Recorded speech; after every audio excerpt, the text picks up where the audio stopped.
बिहार के चुनाव के बाद जो हो रहा है वो चुनावों के नतीजों से ज्यादा हैरान करने वाला है। बिहार की हवा में गूंज उस राजनीतिक परिवार के टूटने की है जो बिहार की नियति लिखता था। ये केवल खबर नहीं है, ये कोई ड्रामा भी नहीं है, बल्कि उस दरबार का हाल है जिसमें सत्ता की हार के बाद रिश्तों की हार हो गई है। हाँ दोस्तों, मैं बात कर रहा हूं लालू परिवार की। अभी बिहार की चुनावी धूल बैठी भी नहीं थी, जनता ने अपना फैसला सुनाया ही था। एनडीए की प्रचंड जीत और नीतीश कुमार की 10वीं ताजपोशी की तैयारी शुरू हुई ही थी कि पटना की उस कोठी के अंदर महाभारत शुरू हो गई। वो कोठी जो एक समय पर लालू प्रसाद यादव की शक्ति का केंद्र थी, आज वो टूटे हुए ख्वाबों का मलबा बन गई है।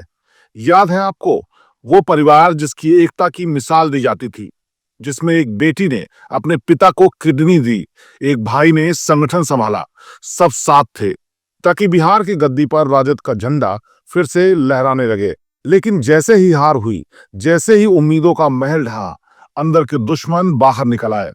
पर्दे के पीछे जो चल रहा था वो सबके सामने आ गया। एक तरफ है तेजस्वी यादव, वो युवा चेहरा जिस पर करोड़ों लोगों ने भरोसा किया, और दूसरी तरफ वहीं खड़ी है एक बहन, रोहिणी आचार्य। यही रोहिणी जिसने बिना किसी शर्त के अपने पिता को जीवन दिया, वो ही आज विद्रोह का झंडा थामे खड़ी हैं। रोहिणी सीधे सीधे कहती हैं, मेरा अब कोई परिवार नहीं, मुझे परिवार से बाहर कर दिया गया है। किसके इशारे पर? तेजस्वी के करीबी यही दो नाम आते हैं, संजय यादव और रमीज नेमत। संजय यादव जो बरसों से तेजस्वी के राजनीतिक सलाहकार और ओएसडी रहे हैं, वो आदमी जो तेजस्वी की रणनीति, मीडिया छवि और फैसलों पर सबसे बड़ा प्रभाव रखता है। ये पर्दे के पीछे के दो पावर ब्रोकर हैं जिन्हें रोहिणी परिवार ने फूट डालने और तेजस्वी को घेरने का सीधा दोषी मान रही हैं रोहिणी। और दूसरे हैं रमीज नेमत, जो संगठनात्मक ढांचे और युवा इकाई में अहम भूमिका निभाते हैं और संजय यादव के साथ मिलकर तेजस्वी के इर्द गिर्द एक रक्षा कवच बनाते हैं। रोहिणी का दर्द बताता है कि इन चापलूस सलाहकारों के इशारे पर आज उस घर में जहां रिश्तों की नींव थी, चप्पल उठाने तक की बात सामने आई है। क्या इस हार की जिम्मेदारी केवल तेजस्वी की है? नहीं, रोहिणी का दर्द बताता है कि हार की समीक्षा नहीं हुई, बल्कि बलि का बकरा तलाशा गया। और बनाया किसे गया? उस बेटी को जिसने अपनी देह का हिस्सा दान कर दिया। क्या राजनीति इतनी कृतघ्न हो सकती है? जैसे ही लालू परिवार की बेटी ने सोशल मीडिया पर 2 विस्फोटक पोस्ट लिखी, पूरा बिहार हिल गया। जेडीयू के प्रवक्ता नीरज कुमार ने सीधे सीधे लालू यादव को घेरा।